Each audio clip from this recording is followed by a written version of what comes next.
I'm Dan Galusha, and welcome to another edition of Shoot and Plink. Today we're going to be starting a comparison with a couple of guns, and they're both Ruger 1022s. No, not the firearm version. One is. The other one is the Umarex airgun version of it. That's right. They do have an airgun now, but there is a difference, and we're going to talk about this. In fact, this is probably going to be like a three-part video. We're going to be comparing this right now, and I'm going to shoot the airgun version, and then later we're going to shoot both of them at another range and compare them how they do, and I'm going to use a lower ammunition, a lower velocity ammunition with the regular firearm, so it'll give it a little bit more of an even comparison.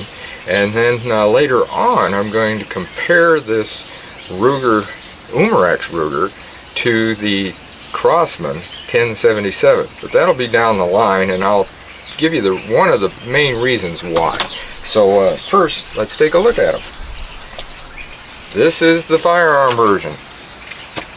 Yep, I've got the shorty, the compact version. I like the short guns.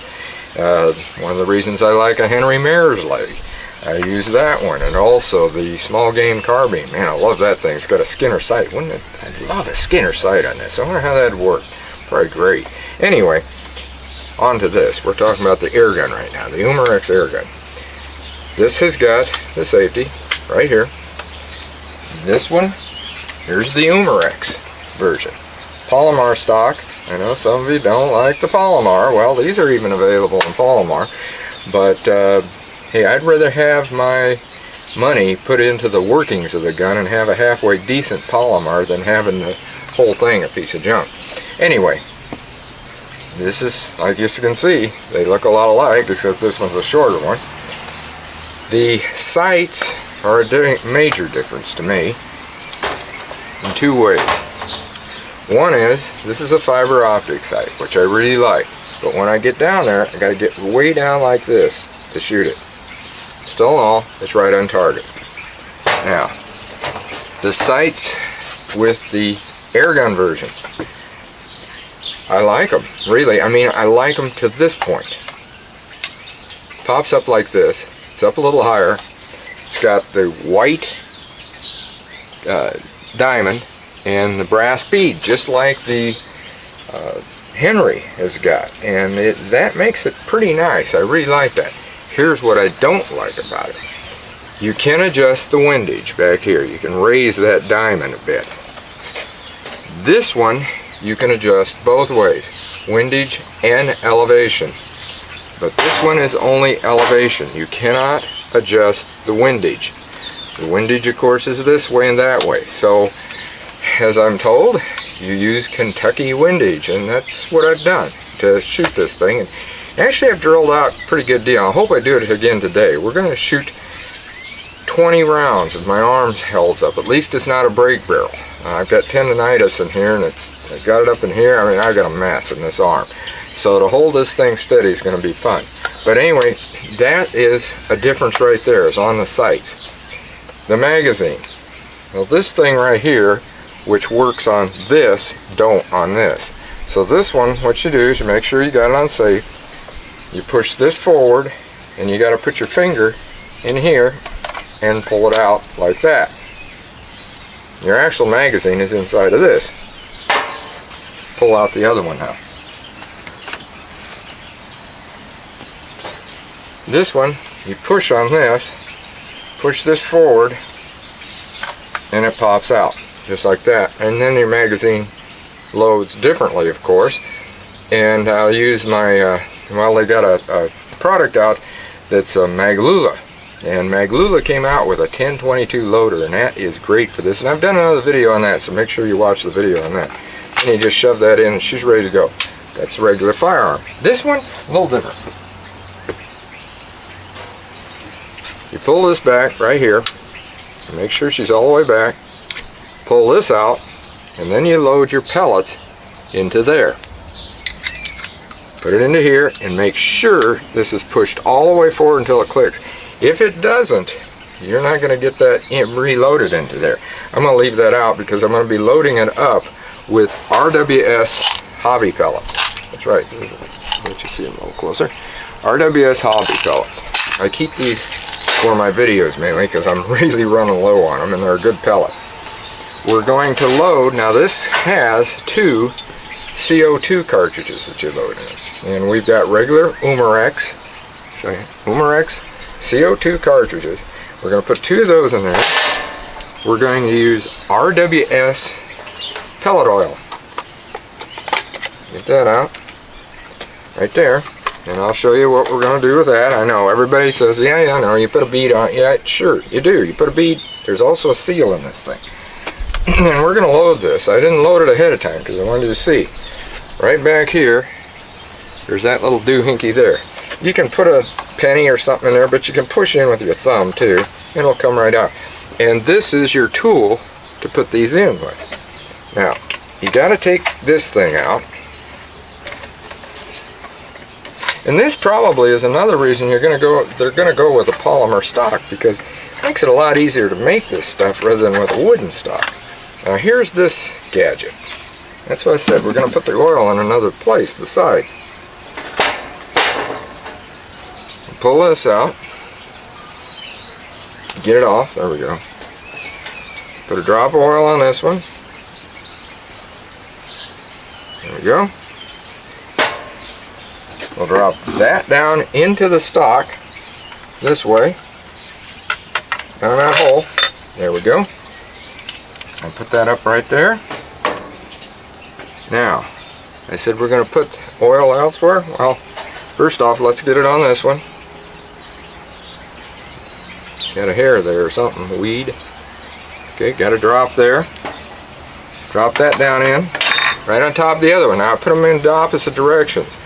Point went down on the first one, the opening went up on the next one, because this right here is going to puncture that one, and there's another one to be punctured down below. Now here's where we're going to put our other drop of oil. Right here. There we go. That's because, see that green part? That's a seal. And that's going to seal this. Now, stick that down in there. And get it started.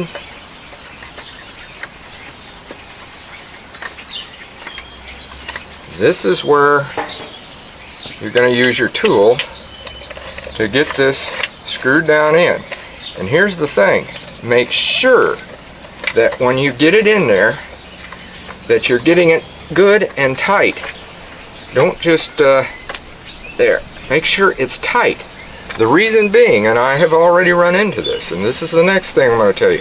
How many rounds do you get off of 2 CO2s? If you don't puncture both of those, you'll get probably about 35 rounds. If you puncture both, which hopefully I did this time, you'll get 98 rounds, or at least that's what I've got. Somewhere, between 98 and 100. Now, you put your butt plate back on, and you put that in like that, and she's ready to go. So, we got our safety on. Now I'm going to load up the magazine, put that in there, pop my sights up, and we're going to shoot some open-sighted at a regular target from 10 meters. I'm going to use a black ball, which is about 1 3/4 inches. I'm going to fire it at that, use my Kentucky windage, and hopefully be able to hit that. And then we're going to do some plinking after that. I'll reload it again. I'm going to use 10 rounds both ways. So let me get this loaded, and we'll be over there at the range. Okay, before we start shooting here at these targets that I got right down here, this is my knife throwing range too, by the way, where we're throwing a lot of the things. But before we start shooting this, what I want to tell you is this is not a semi-automatic like the one that you've seen there, the full Ruger. The air gun is not semi-automatic. This lever actually will do it now. Well, I can't do it without the safety. There. Now what that's done, and I'll put the safety back on. What that has done is that's got it ready for the first round. From there on, this is a single double action type thing. You either pull it back each time you fire, or you pull the trigger, and it is a fairly heavy trigger pull. I will tell you that. So that you're firing it in double action. And you might do a little each. It depends on how this tendonitis works on me. If it starts hurting too much to pull it, then I'll try to pull this one back each time. That's what we're going to do. We're going to fire at a paper target down here first. and I'll get this back there, and I'll get the camera out of the way because I want to shoot the camera. So let's get back there and start shooting. Okay, I'm back here at 10 meters, and I got that zoomed in so you can see what happens. And take the safety off before we start shooting. Okay, get that off. And then we're going to see what happens here. And by the way, you know, I noticed, I forgot to tell you why I was going to compare that to the 1077, the Crossman. Mainly it's because of the magazine. The magazines are almost identical. In the gun itself, well, you'll see in that video, because like I said, that'll be another video down the line. So let's shoot with this and see how this thing does.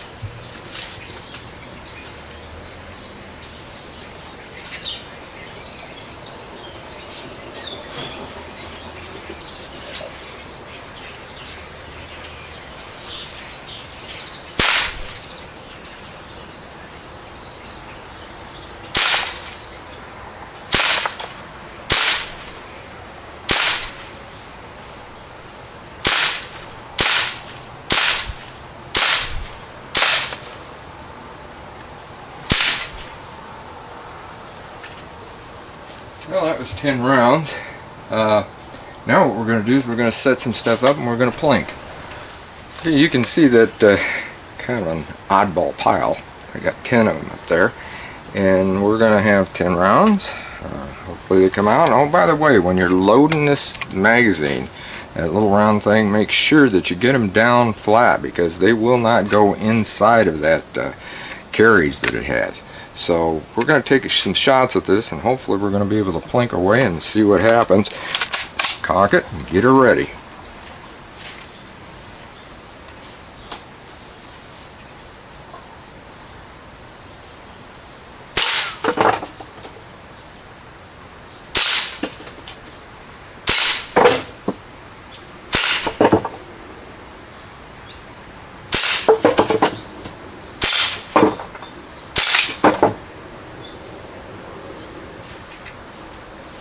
I got some rounds left, so I'm going to have to set those back up. I shot them and knocked them over instead. So we'll set some more up. I'm not sure how many I got left.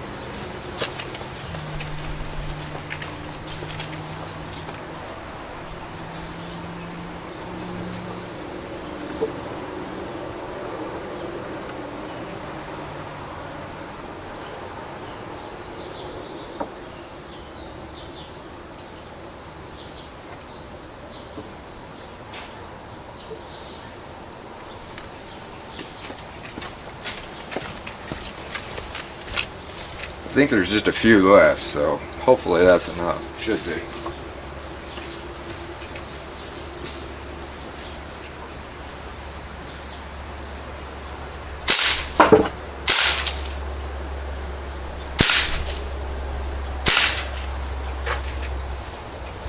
Guess there weren't any left, or is there just one?